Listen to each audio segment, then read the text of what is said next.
occupy the first 2 rows or the first 3 rows here in front, the topic hosts, before we turn it over to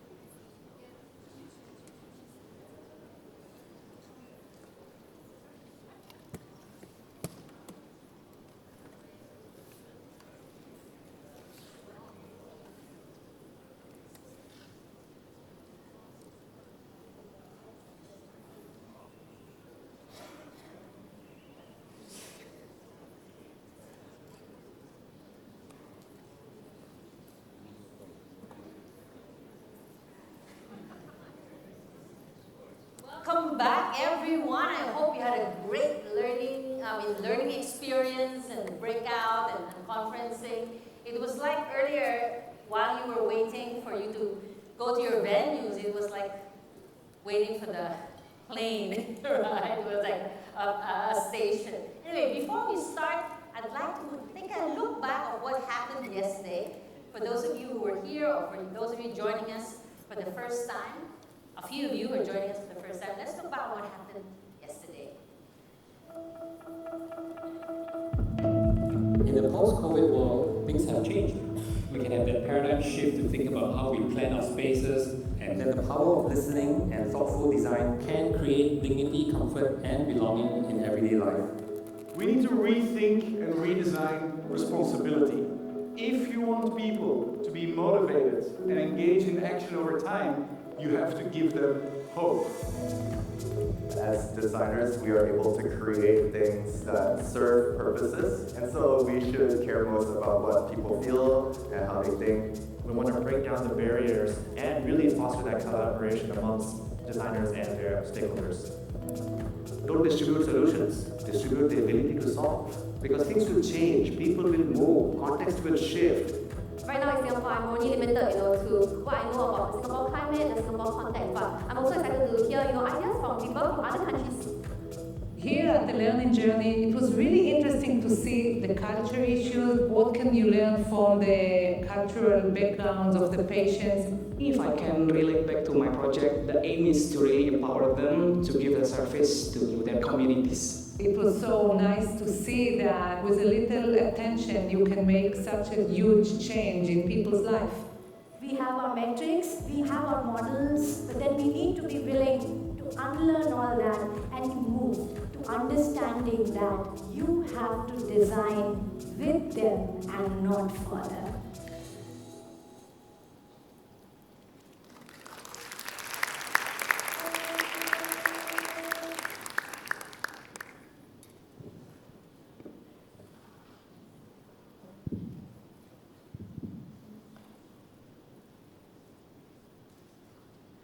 Wow, that was some day. I was just telling someone just now, day 2 was like a different level. Day 1 was excellent, day 2, and then of course we're ending on a very, very high note. At this stage, I'd like to pass on the stage to our rapporteurs here to speak about and unpack everything that has happened during that conference. Please take it away.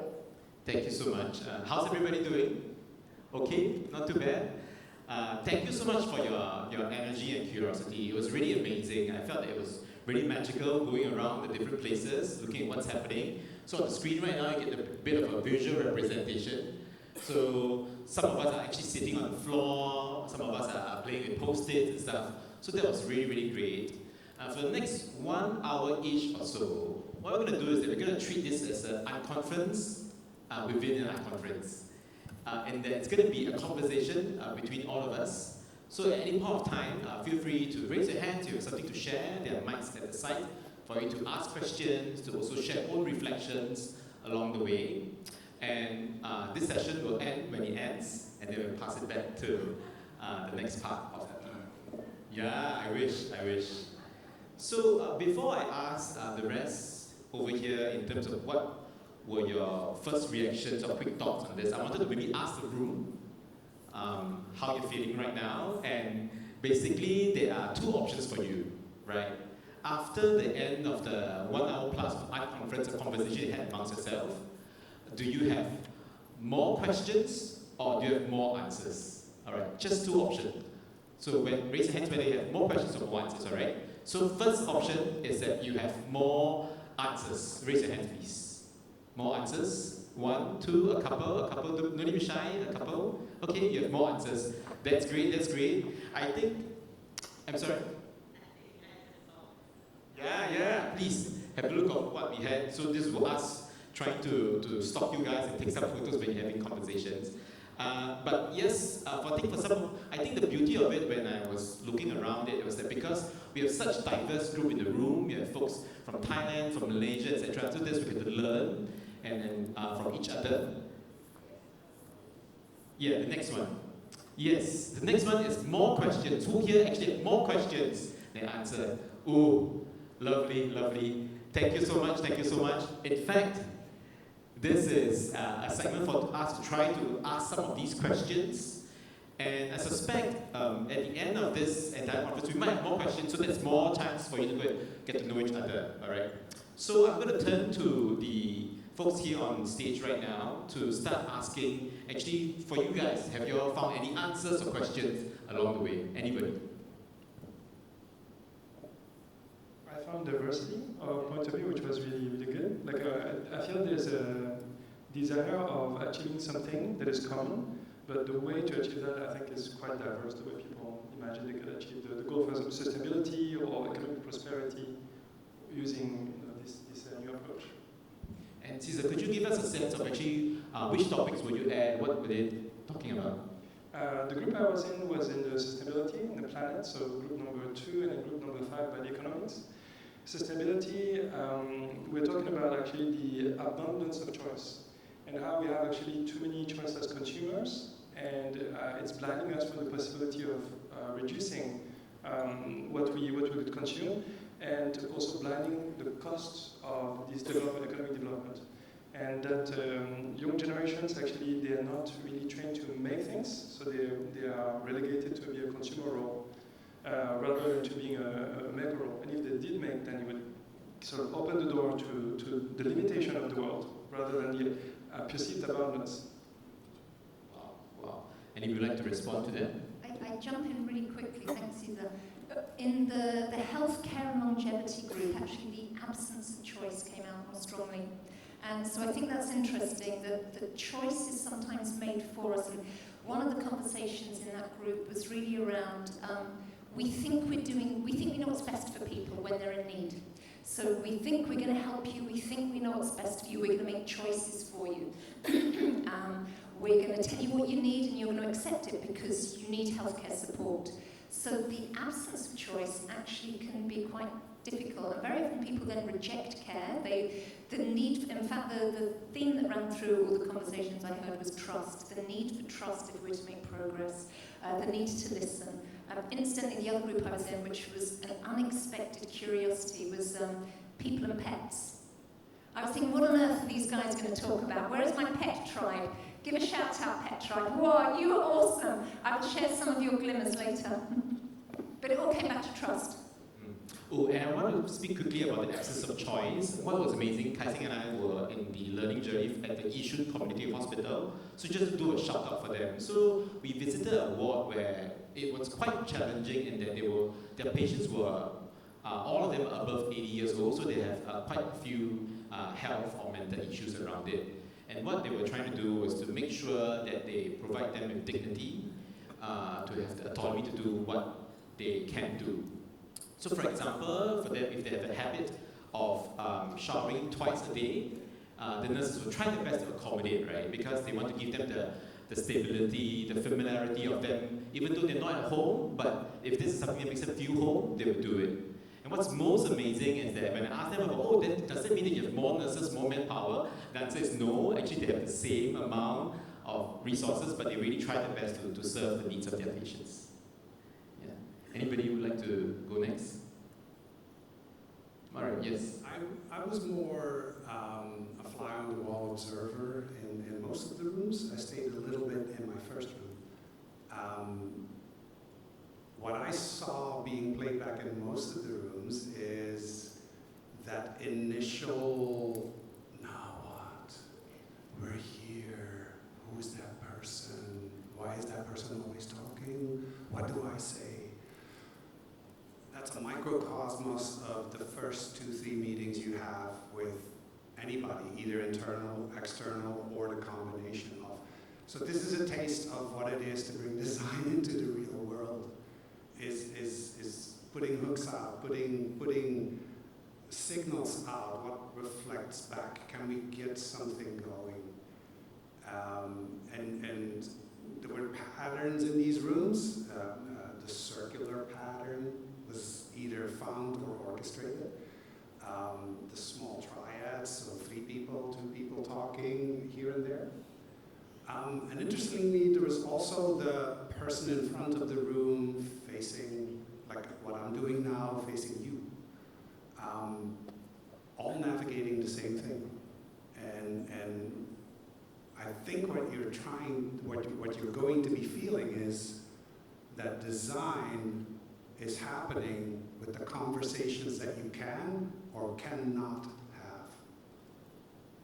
Design happens with the conversations you can or cannot have.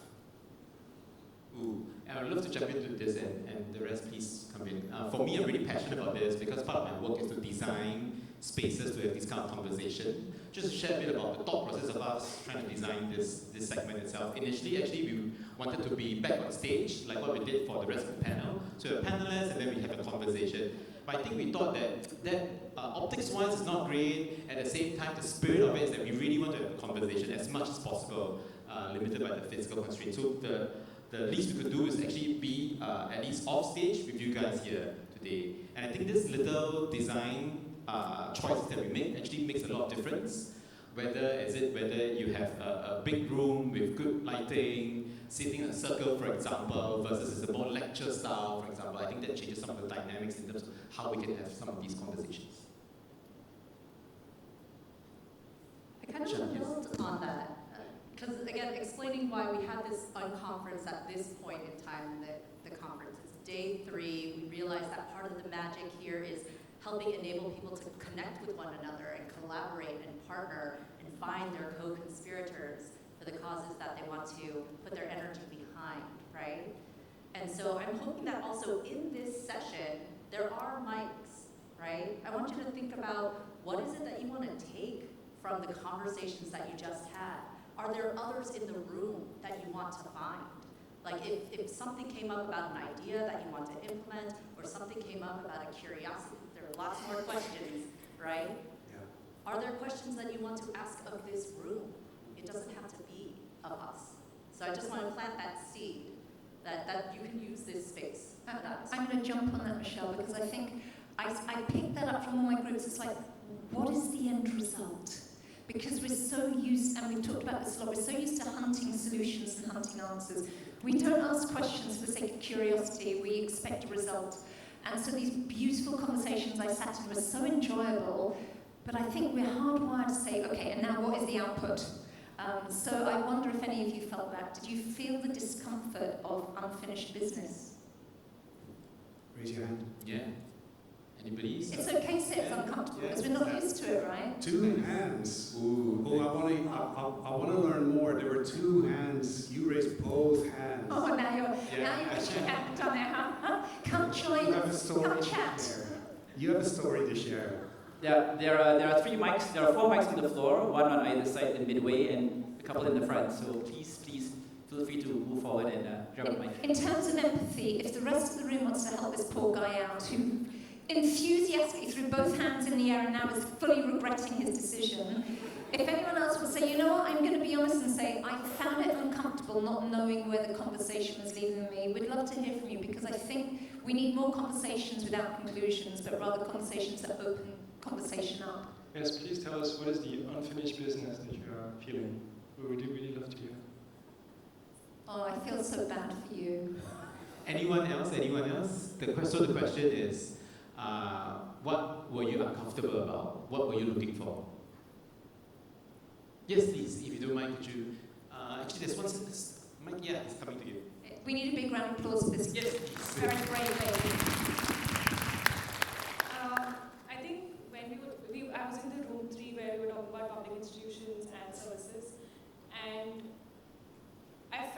at the end of it, the choice was, should we give up on them, or should we like work with them and like try to find solutions there? And I didn't know where to go from here. I was just coming out with more questions. But it opened up a lot of sparks, so that was great. But I think I'm sitting in discomfort right now. Thank you. I have a response to it, especially I think for folks who are in whatever domain you're in, right? Education, sustainability, etc. There is always this risk where you feel a bit jaded, especially when you bring more of people in your own sector coming together and you focus on the challenges, the issues, the barriers, etc. So I feel like there will always be times where you feel a bit of despair, feel like it's overloading, you don't know what's going on. One thing I try to do is to take a longer time horizon and then reminding myself that I'm not just here for today, I'm not here for tomorrow, but it's for a longer time. And hopefully, if you look at it, maybe 1 to 5 years timeline, we'll see that at least things are getting better and we find other people to work with. Maybe, I'd like to add to this before we move on. I feel like also having worked with people in government, I think most people who work in the government, they can feel that they are a very small sort of cog in a very big machine. And so I think it's natural in an organization that's very large and has many hierarchical layers to feel that you are not empowered. But if you think about it, and also the public will tend to address the people in the government and tell them why you're not changing, you know? And so there's a lot of impatience, I think, that comes from civil society. That's fair. But as you say, if you are resilient and you work in the government for long enough to actually make that change, then this big machine has the power to change so many things and can run and maintain the system for such a long time.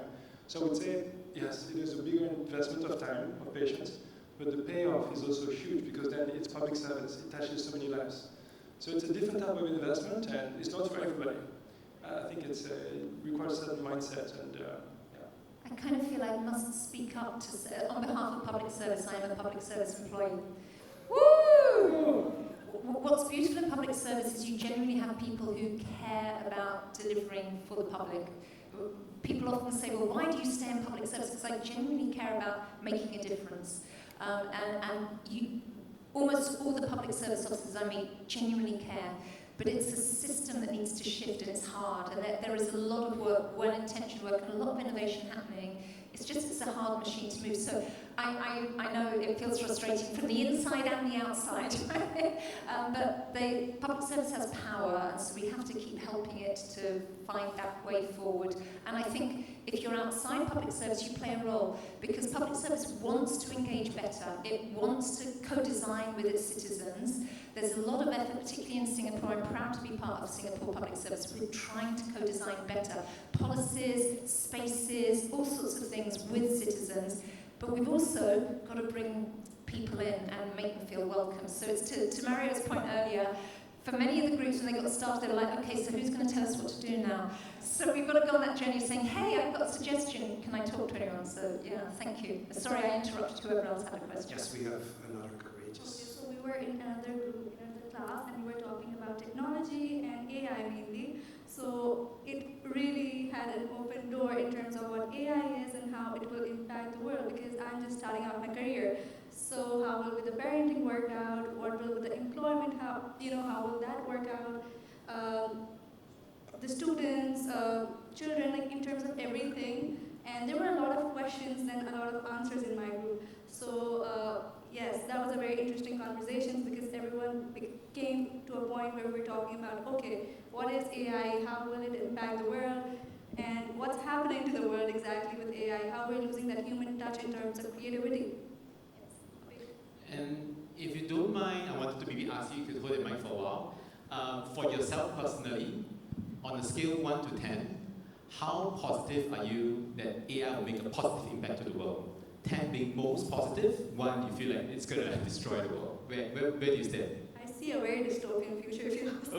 Okay, yeah. Say me more. What do you think? Why do you feel that way?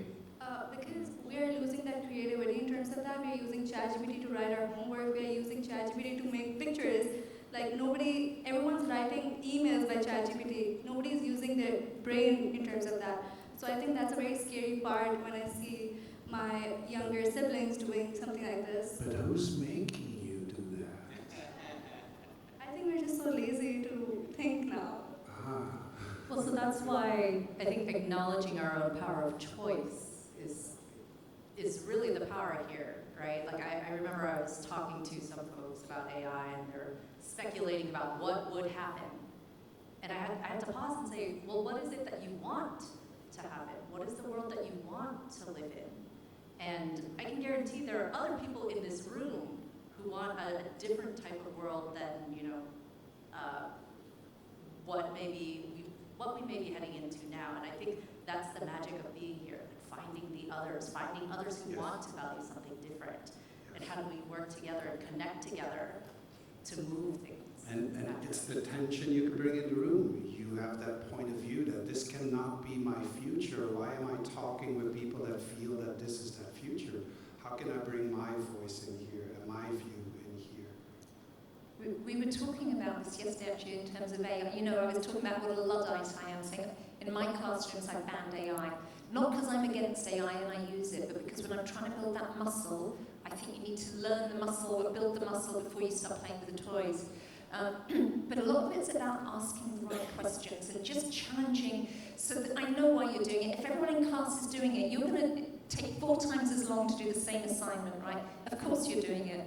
The power is learning how to ask the questions or even learning how to use AI by asking the right questions. So we need to build some of those muscles even in the way we use those tools, right? I'd like to add to this in the group that I stage. One of the thing that for me is going to stay with me for the next few weeks, I think, is that I asked the student how they feel about sustainability and the work that designers are trying to do. And what they said is that they feel that oftentimes the gesture, sustainability gesture, feels fake. And I think in the world of AI, it's really increasingly difficult for anybody to know what is genuine. In the attention economy, everybody looks on LinkedIn or Facebook or Instagram, like those posts, and they see all these activities happening about being more environmental. And I think they have the pressure to be environmental as well, even if sometimes it doesn't resonate with them. When it does resonate with them and they do want to do something, they are hesitant to do it because they don't want to be fake about it, or they don't want to be pretending that they're doing something environmental. So I think this problem of like not knowing what is true anymore is also really central to like, are we solving the problem? Or are we just looking like we're solving the problem? You know, and as educator, it's like we have to show that we have to show the receipts basically, and that's hard. Greenwashing, your question earlier also raised the topic of positivity washing. We have a conversation in our pet group, are people who are actually really toxic positivity washing by saying, yeah, I really appreciate you, get this done now. And so there's that same sense of, I don't know who to trust anymore, everything feels fake. Yes. So I wanted to invite everyone in the room to call attention to something. And we'll talk about these questions at the end, but there's one word up here, conviction. Like my sense is that, again, in this unconference, you got to choose where to go, right? So you connected to something that you care about. And I imagine that in these conversations, I mean, I didn't sit in many for long because I was reading the energy more, reading the room. Like, yes, I think there is someone in this corner who got really fired up about something. And then I also saw like, you know, some emotions of happiness and connection. And I'm curious about, you know, when you reflect on your time in the unconferences, what did you feel growing conviction around? Maybe it was this like, I don't want to live in this type of future, right? Or maybe it's like, I want to change public services even though it's going to be really impossible and hard. I mean, I think that type of conviction is what fuels people to do that work, right? That's where we draw that energy from. And so I'd invite all of you to think about, where did you feel that growing conviction about something? And again, let us not swallow it when we leave here. Let us find ways to release it through collaboration and partnering with others. So are you the host of this event, and do you feel, is that correct? You. Yeah. You've been sort of convening, what conviction do you feel growing in this group?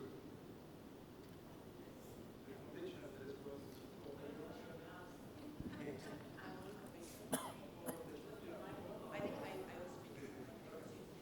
I will speak for myself rather than speak for everybody.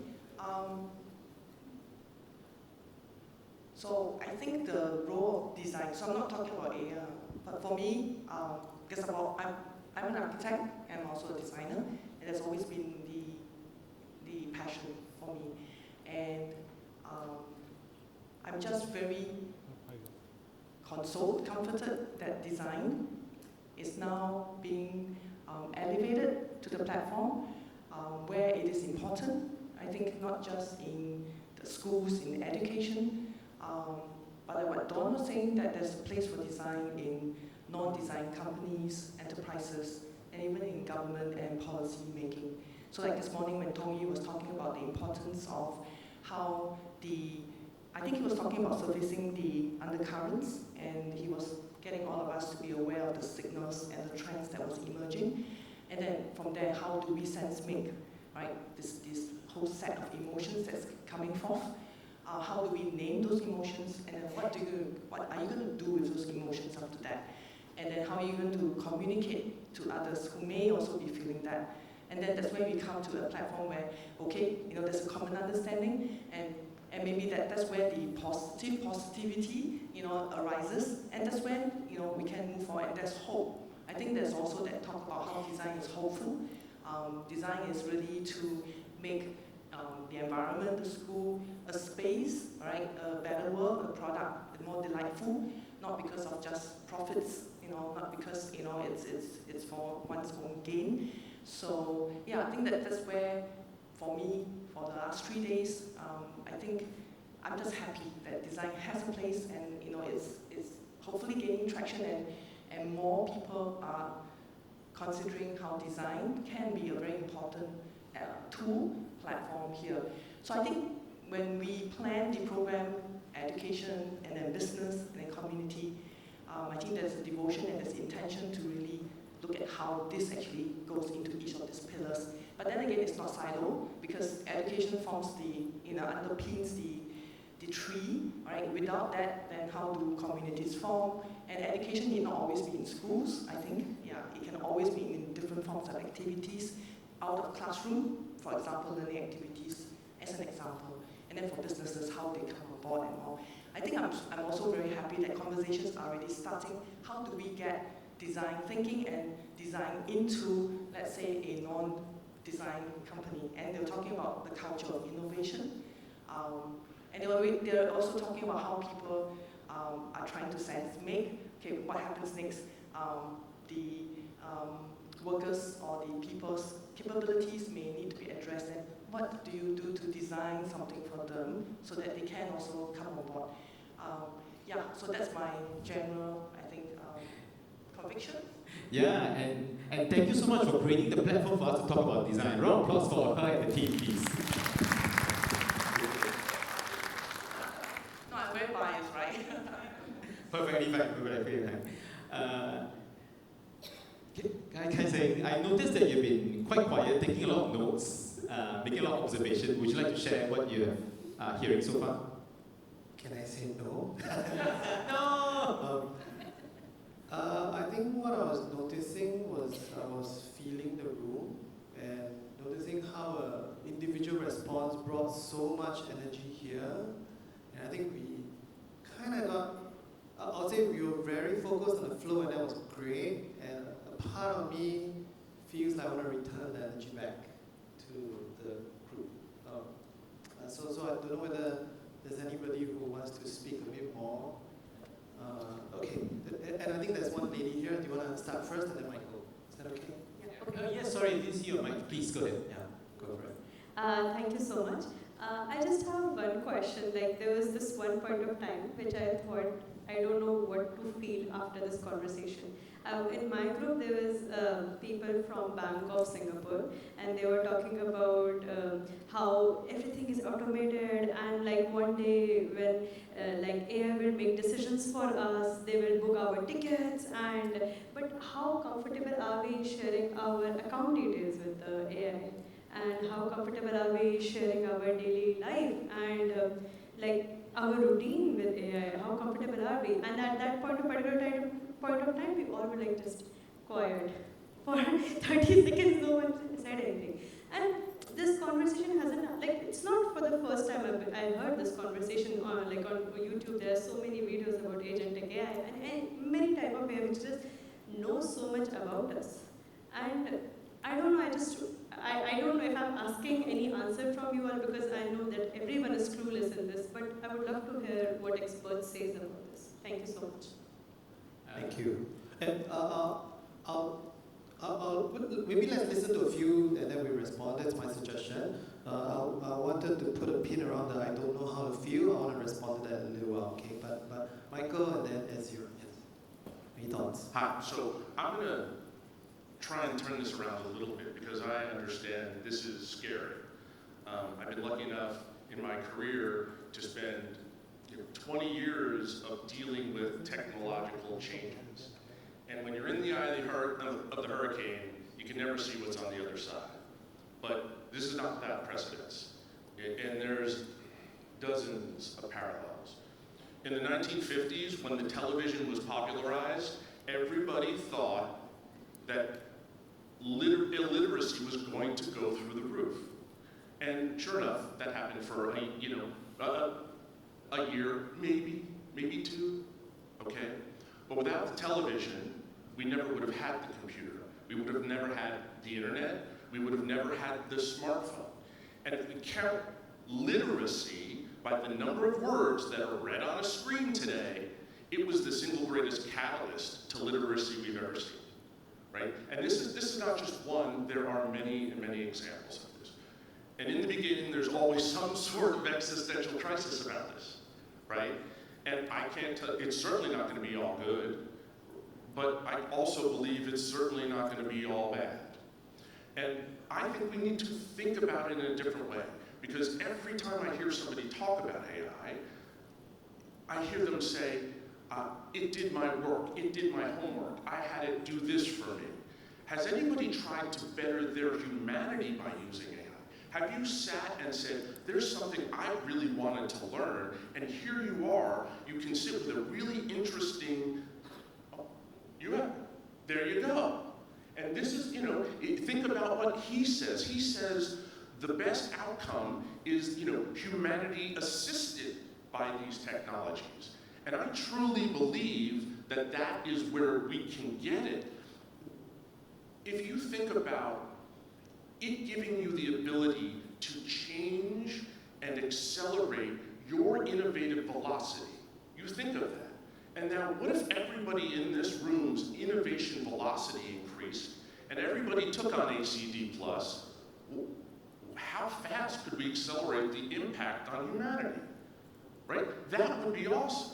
So what I challenge you all to do is to sit down in front of ChatGPT or Claude or Gemini, whatever your favorite one is, or DeepSeek, wherever you are in the world, and start to have a conversation to improve yourself and learn something. Because you now can ask it questions with no judgment. In fact, it's always going to say, wow, that's a wonderful question, even if it's a terrible question. So use that chance to learn new skills. Don't use it to do your homework. Use it to teach you something. Use it to, gain new skills. Because, I could have, Michael Jordan could explain to me how to shoot, the perfect jump shot, but I'm not going to be able to do that, right? So AI can't replace everything. It certainly can't replace humanity, but what it can do is help you accelerate you and help it build new skills. So try that. Try having not do what your work is for you, but to have you build your own skills and improve them. Can I ask, because I can see that you are caressing your throat and thinking of, can I ask you what you think AI can help to assist or should not assist her? Thank you. I like to take the opportunities of being here together at the end of this conference. First of all, to say something very positive, and then to say something more problematic. The positive is that I was really looking around and think that this is one of the most cosmopolitan conferences I ever been. So I've been in many international conferences, I have to say, but normally the Western was dealing, and afterward there was somebody else. And this one is really a conference in which there is no somebody else. There are people, different face, different. So this is really, really moving, and congratulations for what you did. And the concept in this one is maybe strange. Let's reflect. There is everything about something positive.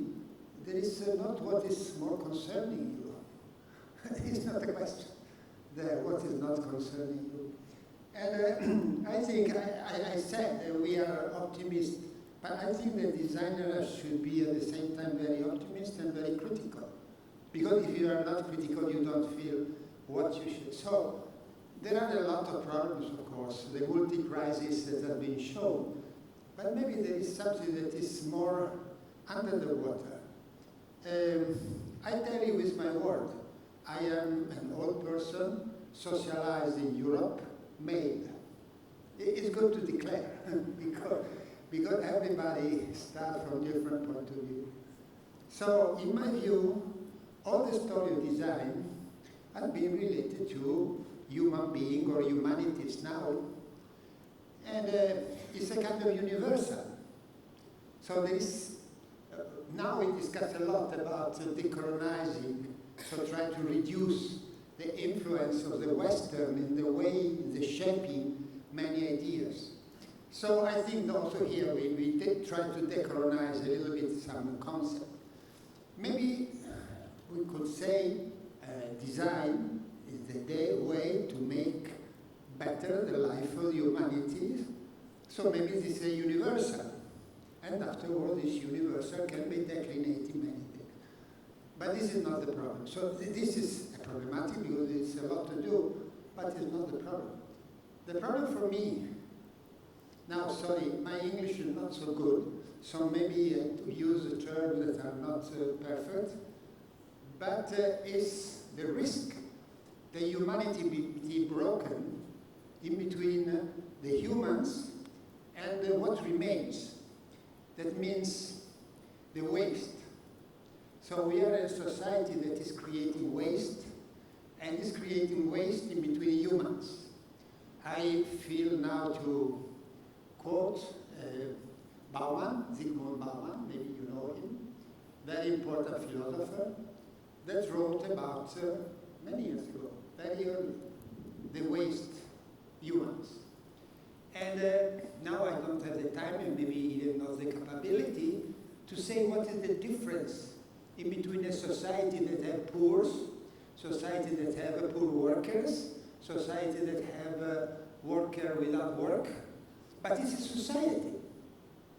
But now we are moving toward a way of, not me, not you, but somebody that looks at society as the one that has some certain rights, and afterward there are the ones that are not out.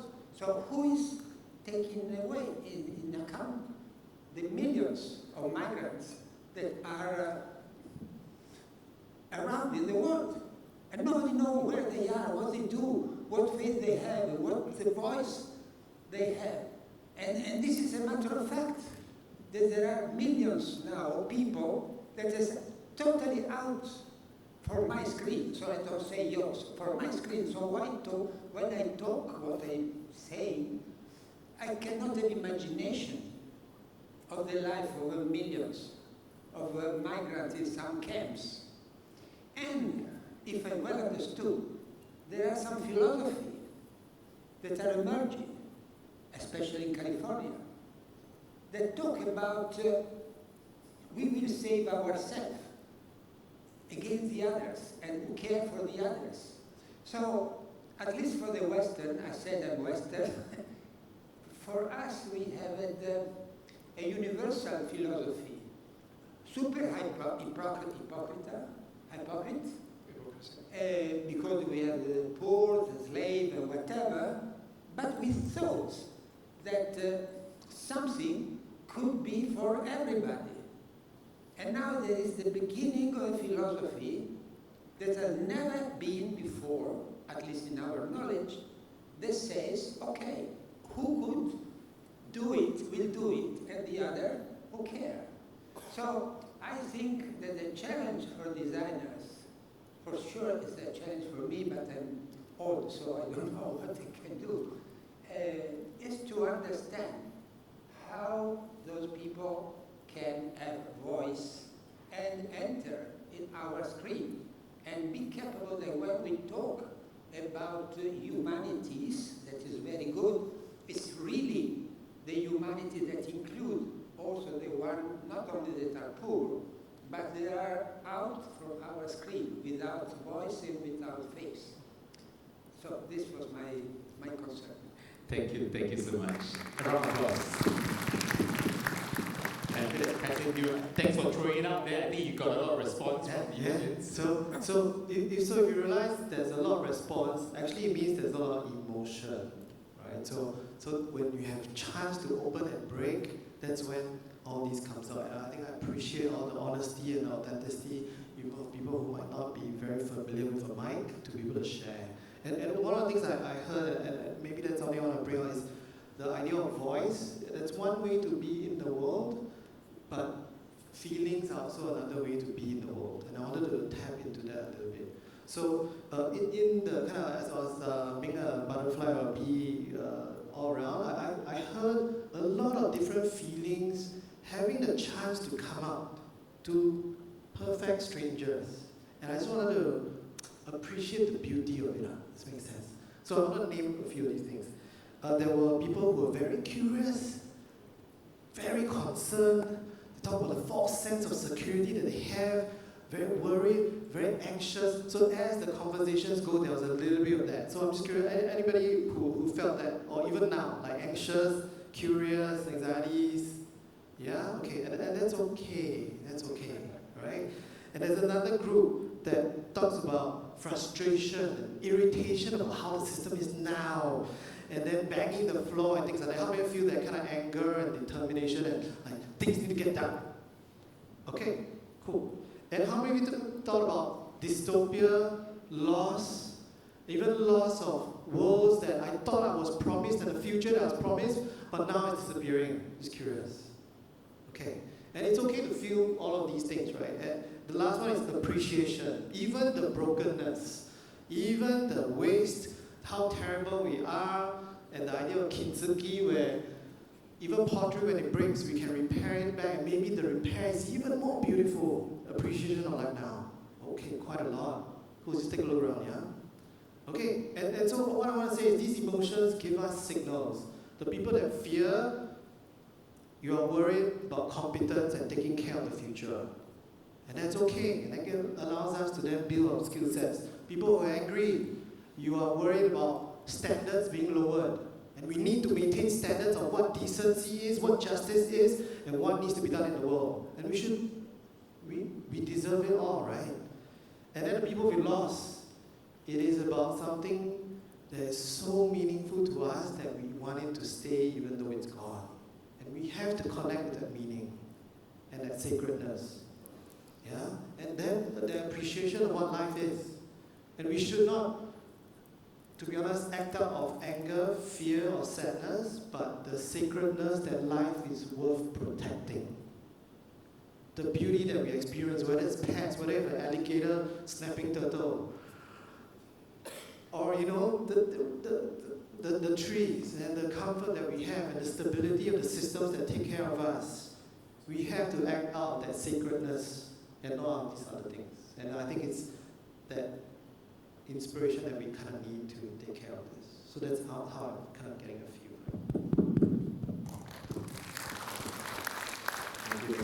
On this journey, what I've heard from different groups is that we are all at different points and conviction, to go back to like an earlier point.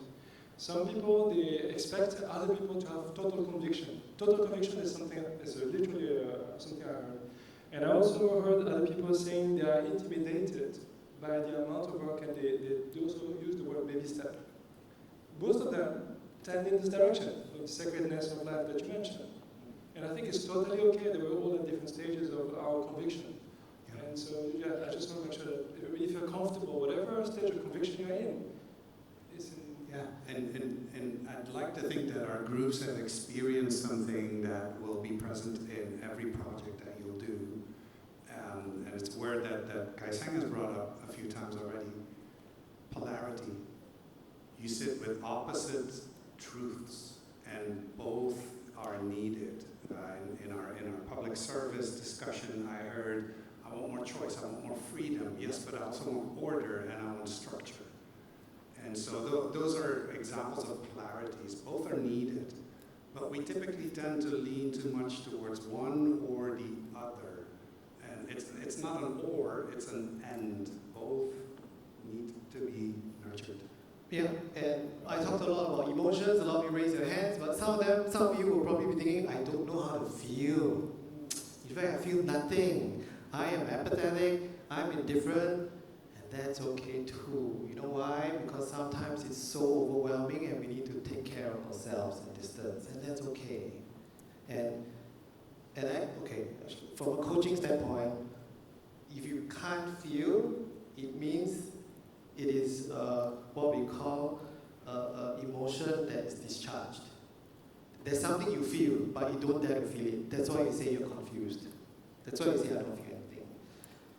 And yeah, time to take a look at yourself, spend some time, process that for yourself, because that will come up in some way. Yeah. So, I feel like reading the room, there's a lot of things to process. I'm going to ask everyone here to have one final word that you want to share with everybody else. But before that, the audience, I also want to give you some space to talk to the neighbor beside you. Yeah, there are some guiding questions here, and it's just going to be a quick 3-minute thing, right? Just to talk to your neighbor about it. You can use these questions to really help you, because as you can see, this is a little bit more positive. We try to encourage the action. But if you feel that this is too much for a Friday evening, I just have one simple question for you, which is, what are you grateful about? Right? What are you grateful about? Sorry, Oh, yes. Louis, yeah. So actually, before we do that, I just want to kind of also create space for some of the groups had some things that they would like to report back. So I think when you guys asked about whether people had things to share, I think that was the invitation, but maybe it wasn't quite clear. But I think now I want to kind of make sure that we have that space to do that. So can I just have an indication of the groups that have got something that you would like to share with the larger audience? If you can put out your hand so we can see. Oh, there's one. Okay, good. Yeah. That's 1, cool. 2. So am I correct to see there are three groups right now that would like to report back? Okay. No pressure. Also, can I add on? Your groups didn't need to come to any strong solution. I sat in deeply with a couple of groups who drew out some really interesting collective insights. It doesn't mean you think you're going to change the world with these insights, but something you gained from that conversation together. There's no judgment, whatever you'd like to share. I think it'd be great the more groups we can hear from. Yeah. So after maybe we do the 3-minute power, then we get them to share. Is that okay? Okay. Right, 3 minutes first. Yeah. Okay. So we give you some time to prepare. Everybody else, find a pen. Just don't be shy. The neighbor beside you. Think about these questions, or just one thing you're grateful about. So please, 3 minutes, quick one. Yeah. Then the 3 people who are reporting back, you have a bit of time to think. Yeah. So the rest of you, 3 minutes. Ready? Go. Just tell somebody and say hi. Check.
halfway mark, about a minute plus left.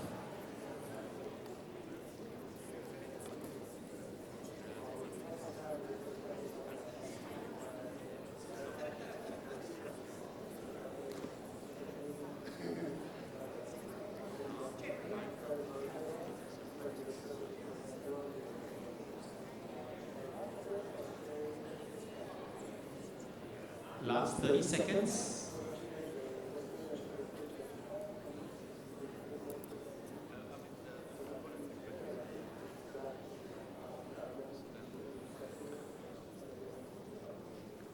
All right. Are we ready? So next up, we're going to get a few of the representatives to share a little bit about what they've spoken about at the ART conference. Okay. Can I have everybody's attention, please? Oh, sometimes we should put up the can. It's a bit hard to hear. Yeah. Feel it. Yeah. Okay. All right. If you don't mind, can I get your attention, please? I'm going to pass the mic over to you for you to share about what you have discussed just now. All right, and they have slides. Wow. They have slides. All right, let's take a look. Is it generated by AI? This is human driven. Human work. Yes. Awesome. All right. So here we go. One of the main messages that came across to us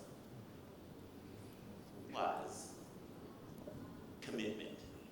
And when you're getting into the social cause, you have to be committed because, listen, I'm going to be honest with you, you don't get paid a lot. But if you're really committed, you can come up with a really great solution that can change lots of lives. So that's one of the key things that came up for us was commitment.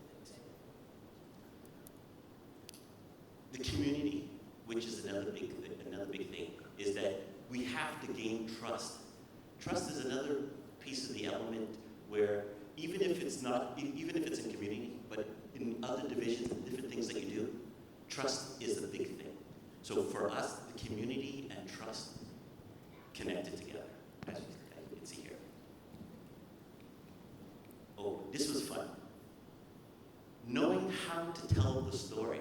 Because no matter what you do in any division, the 13 things that we had, you have to be able to tell that story. When you can tell that story at the beginning, the middle, and the end, you can then after sell that idea. And that's what we got to do with the community. Because when we have to sell, hey, listen, I need a new park. How do you sell that story? And this is how we do it. And in our group, we have a little barcode that we were able to download a little story piece to help you get started. So think about that. Remember, tell a good story. That'll be good. The positivity here. This is where the profit comes in. And I mean, it accepted the environment and the social change, create impact. I'm telling you, as we were going through this conversation, so many things came up and questions were being answered, but these are key instances. Then, of course, here we go, right? We have to work with the community. Our HCD Plus, right? Work with the community. When we work with the community, we definitely come up with a great solution that solves the problem that we're looking for. So then after we can actually take that information that we've given and build opportunities. Because we can then share it out to other people. And this is one of the things that happened with Daniel when he was sharing with us what they did with the park. They're able to take that same information and use social media and the news and whatnot to share that vision that they had, that they work with the community, so that it can impact other communities. So that was how we got back out here to change. Thank you very much. Ooh, thank you. Round of applause, please. Yeah, I really love it that you have both the aspirational types of tips, but also the more practical one, ending off about profits that you see to make your whatever social innovation idea have been sustainable. Thank you very much. Next up, can we get maybe the gentleman? You're not going to share? Okay. Oh, sure. same one, same group. Same group. Oh, I see. Who else? I think just now there were a few hands. Who else? It's okay if you don't have a slide deck. Yeah. Anybody? Asnan, did you see anybody else? No? Okay, if not, I think I want to maybe give everybody here one last minute for you to maybe close off anything you want to share with everybody in the room. Anybody can start.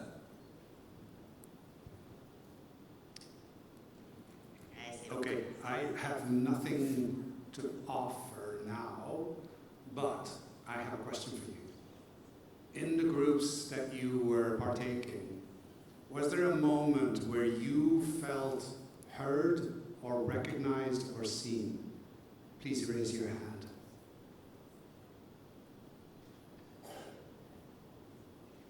Wow. Thank you for sharing that.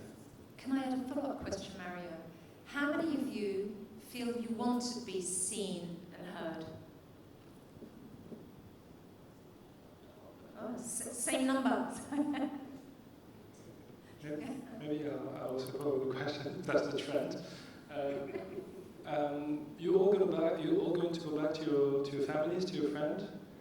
Is there one precious idea that you can bring to them that can make a positive change in their life? Whether it's to change the way they think or something practical in the environment. Think of one particular thing you can bring to your community. Can I answer that? Yes, please. Where? Me. This is connected to the question that ma'am asked, which is what do you feel more conviction around? There's this quote that my teammate regularly says to me, which is, hope is a discipline, right? It's not always unicorns and rainbows and rose-tinted glasses. Like, we think of hope that way, but it's actually like bone-crushing hope. Building up hope, having hope takes a lot of effort. So what I heard in my group, I was in the Empowering Community Participation for Social Equity, group number 4. I think the conclusion we had, we didn't summarize it that way, but we realized that everything is so messy. Participation is messy, people are messy. And designing for like small groups, big groups, diverse groups, there's like power imbalances, there's polarity, as Sir was talking about it. There are different truths, and it's all very confusing. And it feels like, Sisyphus pushing a boulder up the hill. That's what every day feels like. But in such times, how are you bringing hope as a discipline into who you are? Like we heard today, before your to-do list, what is your to-be list? I think I want to be more disciplined with the hope I bring. So that's my... Love it. Thank you so much. Lovely. Anybody, Tamsi, do you want to go next for last words? Sorry, no, I have a practical question, because there's so many influencers that do push-ups and things like this. Like, they demonstrate a certain kind of like stoic discipline and mindset. There's so much of this. How do you think it looks like for you to develop this? I'm fascinated by your idea, so I think it's about how I show up every day, and like I'm aware that my energy and my thoughts impact those around me, those I work with. So how am I showing up with the mindset that yes, every small action matters. It's okay if we don't have it all figured out.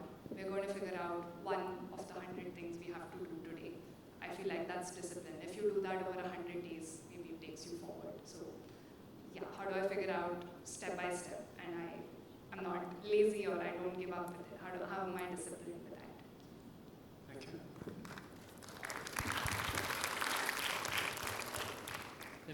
It's extremely hard to follow that. Thank you so much for sharing that. Hope is discipline, and I think I mentioned earlier, we often talk about designing for hope because we all encounter problems from every day. Certainly, we can sit back at the end of the year, as we're soon coming up to the end of this year. Many of us in this room say, this has been a tough year. There's been a lot, right? And every year we really can do that. But when you have a discipline of hope, actually, then you find a way forward. And that's what designers are brilliant at doing. It's why I have faith in the design community into the future. But thank you for that. I often talk about hope. What I actually wanted to leave as my parting word was together. It came out a lot. It wasn't directly quoted in the form of together, but actually together we can do things.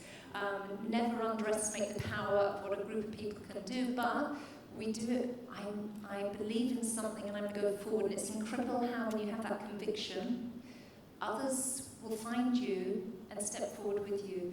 And actually, when you start to have a discipline about how we might do it and keep it open and bring people forward, it's quite powerful and it grows. So to me, there was that element of trust came out through all of the conversations I heard very powerfully. Without trust, we need to really be intentional, disciplined about creating the space that allows trust to flourish. And then that allows others to step in. We need to be intentional about giving people the ability to participate, which doesn't mean lots and lots of training courses. I mean, sure, that can help, but it's actually meeting people where they're at and allowing them to feel safe and welcome and participating towards that. So for me, it's really, let's do this together. I'm sorry to speak so much, but I feel like when you use the word hope, it's also very loaded. In my heart, when I hear the word hope, I can feel that you can take the word hope and feel like it's something heavy that you have to carry as a duty. And you have to be hopeful. It's part of your job, you know. Especially as a designer, as you mentioned, many times like we go into a place where we expect it to be this one carrying. The other way to hold this word hope, I feel, is like it's the opposite. It's light and it carries you. So it's not something that you have to carry, but it's something actually that gives you energy. And I feel that that's the difference actually, where it doesn't become a burden, when it becomes your power, your fuel, your energy. I don't have the secret recipe how to do that. Well, it sounds like, are you a coach yourself? Yeah.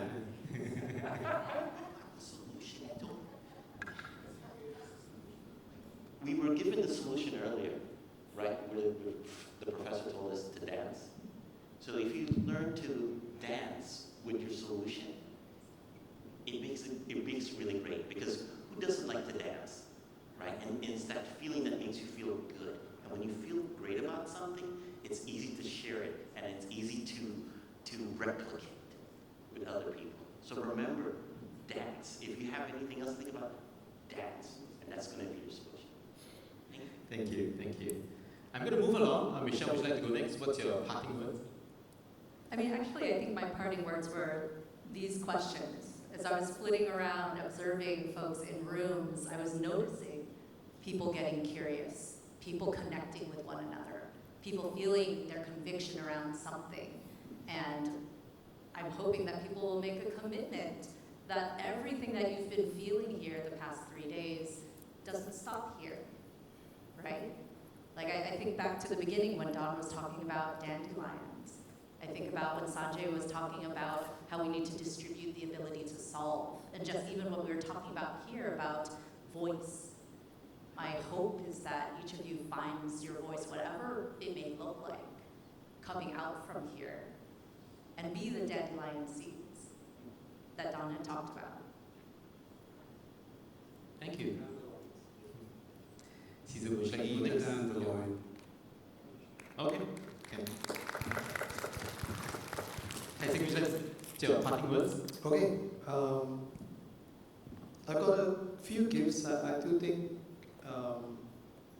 HCD Plus as the discipline of hope, a very structured and really principled way to bring lightness of hope. I think it's something I take away, so thank you very much. And what I'll leave is, typically, after leaving some conferences, you go back and, okay, what am I going to do new, right? What's the new thing you have to do? Either that or your boss who sent you might want to ask that question. And I'll say, in the wise words of somebody in OD, every beginning starts with an end.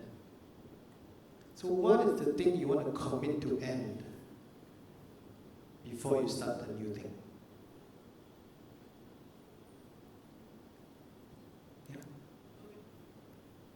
Thank you. For myself, I think just two things. One is around, I hear a lot of polarities, and I feel that we need to learn how to dance around the polarities, whether is it about being optimistic or pessimistic, whether do we think that AI is going to save the world or destroy the world, right? Whether is it the Eastern value or the Western values and stuff like that.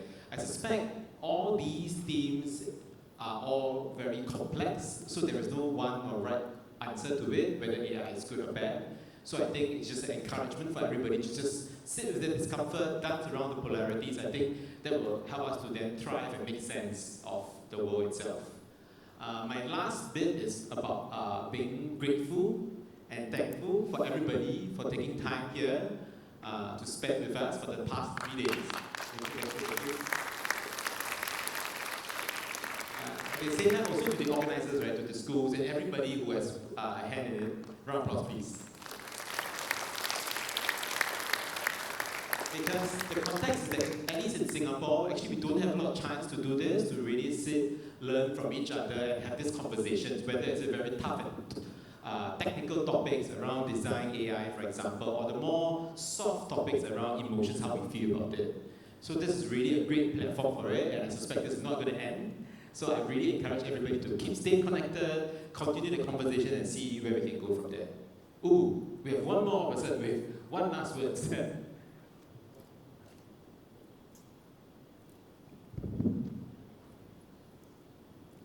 So I wanted to make sure I was not exhibit number one of what we heard this morning of Tony talking about being triggered by suppressing too much energy which is being transferred or transformed. So Cesar, you asked a question. What is one or two things you would take back to your family or to your community? And I respond to that by saying that's a trick question, it's an unfair question, because there's not one, two, but I can't think of so many things I've learned in these last 3 days that has totally energized. I don't know what all, I'll be talking non-stop to my family, boring them to death, to my friends, to my colleagues that I work, pets. I feel I've been given so much.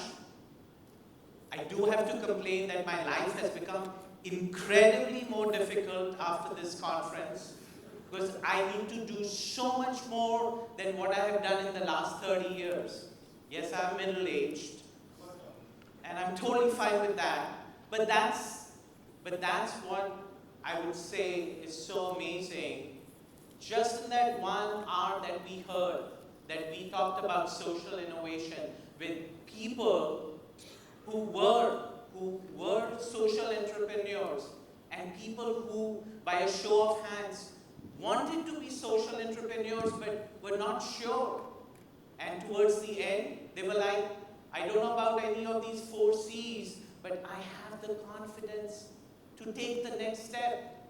And what more can a conference in 3 days more than achieve that for? So, speaking for myself, I want to thank you all for making one of the richest persons in the world today. I stand in front of you with a lot of humility, and I want to hear more from the people who spoke at those 1 hour conferences, because I think there's a wealth of information out there that needs to be heard more, and it will all make us richer. But I, one person, thank you so much, everybody. Thank you.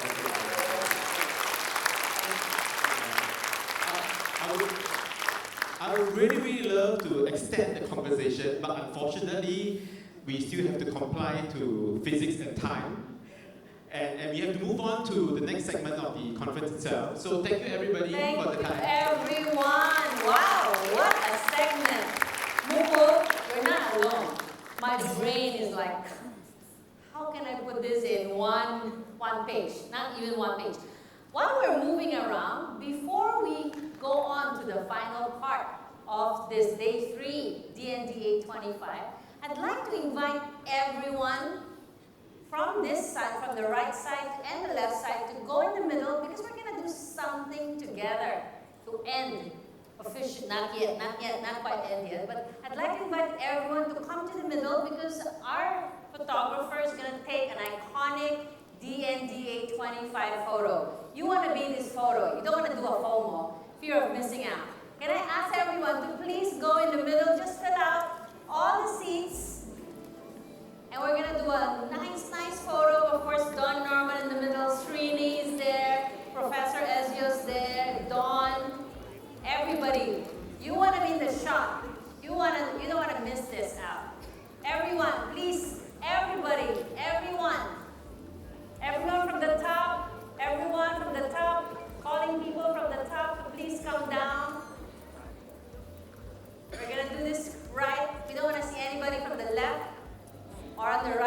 because then you're going to be the outliers.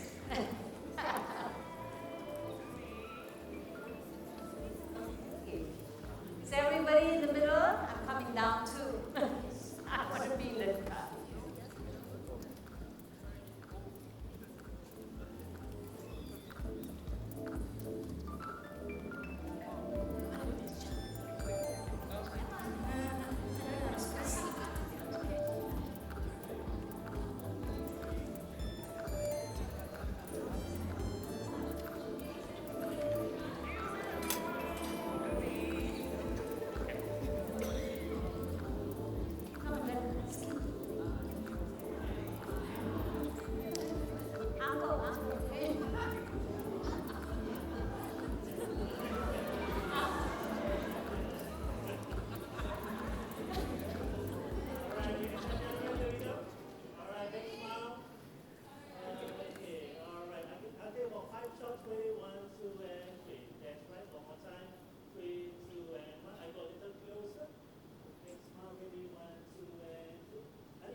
You can stay where you are. Stay where you are and say hello to the person next to you. Come on, let's connect, right? Stay where you are because it's not done yet. You haven't heard. You haven't heard yet. A few more things to go. Stay where you are.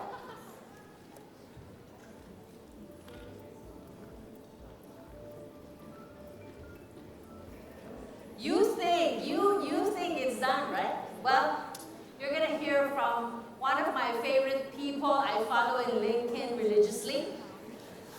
To mark the end of this remarkable 3-day journey, I'm pleased to invite a very special guest. I saw her earlier, I got so excited because I first met her in 2022 when I first hosted the DTUX Summit right here, and I moderated the panel with her. And since then, I've been a fan. I've been following her on LinkedIn wherever she goes. So I talked to her just earlier on. I said, hey, you just came back from Brazil. She said, who told you that?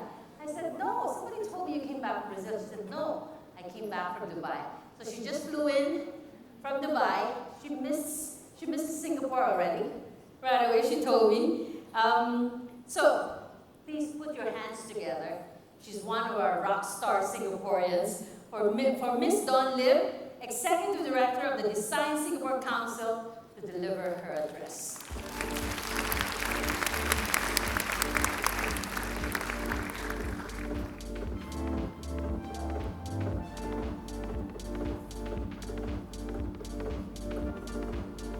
Hi, good afternoon everyone. It's so nice to see all of you seated in the center segment so we can actually see, I think Dawn was saying, it's so funny to call him Dawn because my name is also Dawn, so I'm talking to myself almost.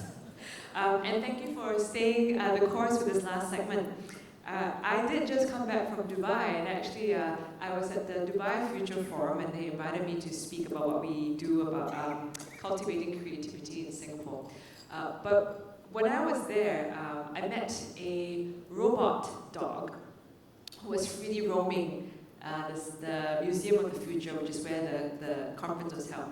And the dog came up to me, and it sat on its hind legs, and with its front legs, did the heart shape. This is a robot. I took a video, it's on my Design Singapore Instagram. I will make a LinkedIn post about it. And then it proceeded to roll on its back so that I could give it a belly rub. This is a robot dog. I was quite tickled, but the person next to me said, that's kind of scary. And all I could think about was my own dog, a real dog, who probably would not be very pleased about this emotional betrayal about me playing with a robot dog.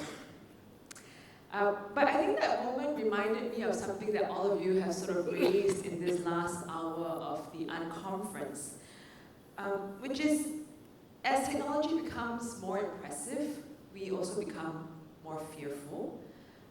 But what we're all looking for in this is real connection, real relationships, real lives.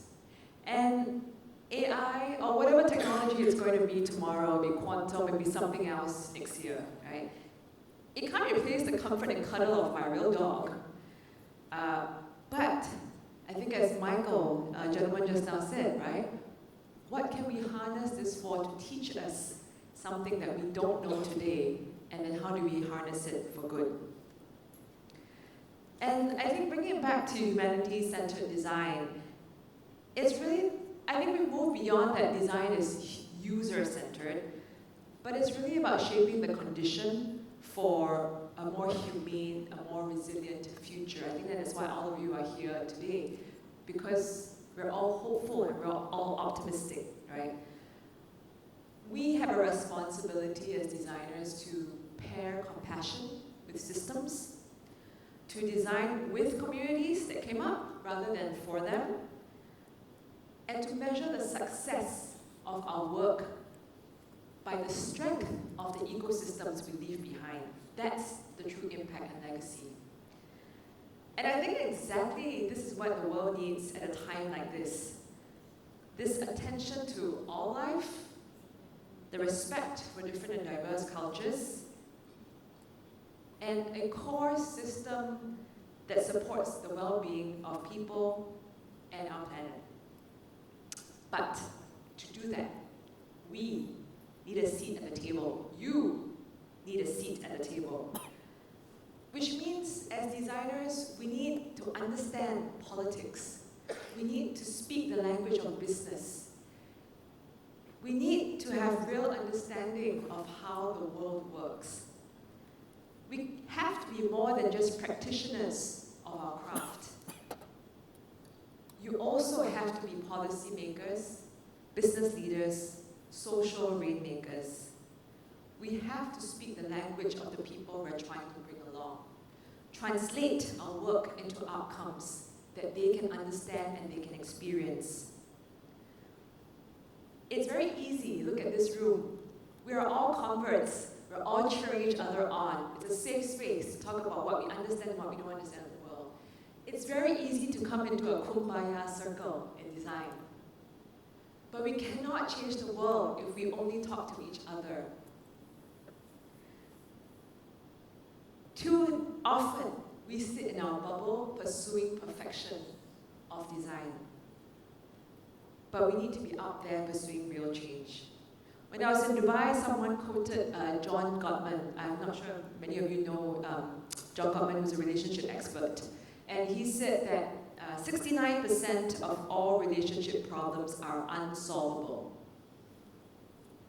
So, even if you're married to someone, actually almost 70% of all your issues are not solvable. But there is hope. Because the point is to shift from gridlock to dialogue, to create shared meaning through understanding. And I think that's really what all of us stand for. That's what the whole process of design is about. Obviously, I have to talk about Singapore since we are in Singapore, and thank you to Srini and the DNDA team for bringing the first edition of DNDA Summit out of the US. And in case you didn't know, Singapore is UNESCO City of Design. And this year, as all of you should know, it's our 60th anniversary, and we are really quite literally a nation by design. When I arrived this morning from Dubai, I was very happy to step into Changi Airport. Because, well, it's home, but also everything works. The system works. There's greenery everywhere. I walked through without a passport in 3 seconds through the gates. Got my bags and I was in a taxi. Actually, I waited longer for the Grab than I did for getting through the ICA. See, government is actually more efficient now than private. But it's just a reflection of how the system here is designed for great experiences. Not everything is perfect, but we try. And I think because of that, we are a global hub today for policy, for the city design, right? Last month, no, actually early this month, we did our Design Education Summit, and I think some of you may have been part of that. And we talked about 5 design attributes that we believed could be codified and could be trained if we only knew how to observe them and call them out. These are tenacity, optimism, empathy, curiosity, and courage. And so, I call upon you as fellow designers, as fellow activators, to act with empathy through inclusion and compassion, especially for those without voice and face, as you said. Not the other, but together. To probe with curiosity and with a critical eye. To have the tenacity to keep pushing when the going gets tough. The courage to imagine what doesn't yet exist. And to hold on to the optimism of a better world and a better future for all of us. Hope is a discipline. Thank you to the lady who shared that with us. And with that, thank you, and I wish you very inspiring, more than just a few days ahead, but that whatever you've taken away from these 3 days stays with you as you move forward. Thank you.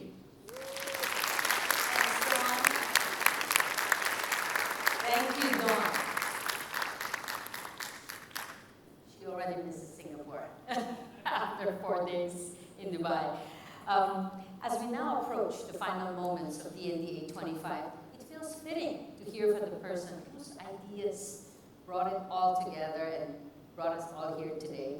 His vision, his generosity, his lifelong commitment to designing for humanity have shaped us, not just in this summit, but the way many of us think about our work. Earlier on during the break, I was talking to a lot of people and I was observing Don. He was walking around. Of course, people are trying to get selfie with him, trying to get autograph with him. And I overheard her talk to several people. And he was really genuinely interested in finding out who they are, where they're from, answering questions. My own students were telling me, wow, I spoke to Don Norman. He spoke to us. I said, yeah, I know you did a selfie. No, sure, we spoke to Don Norman. Right? So this is the man who really shows that honest connection with people. So please join me in welcoming him back on stage. The man himself, Don Norman.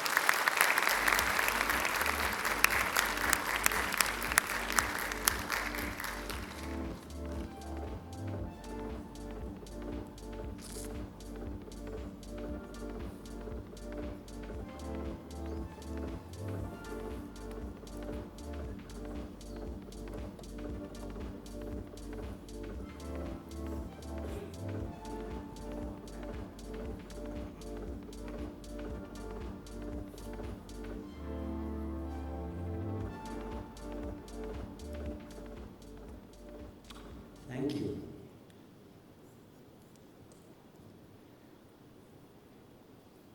I think the best closing remarks have already been said. This last session was incredible in many ways because, first of all, it had many, many positive statements, but second, you kind of revealed you were in uncertainty about where we are going, how we are going there, why we are going there. And I think those are all appropriate feelings. So I was asked to sort of summarize the conference, but I won't. But I'll give you some comments that have come to me from listening to what was going on, watching what was going on, and from things that have been said.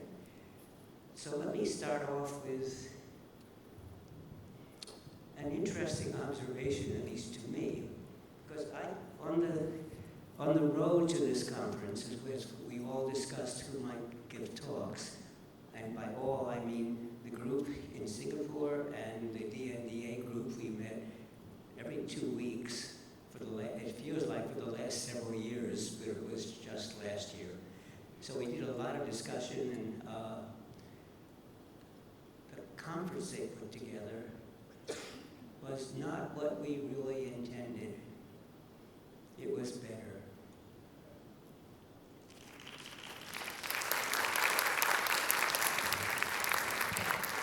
So as I traveled around, I found, in fact, I was taking an airplane from San Diego to San Francisco, and I was sitting in my seat, and then a woman came in and sat next to me, and she immediately opened would have our computer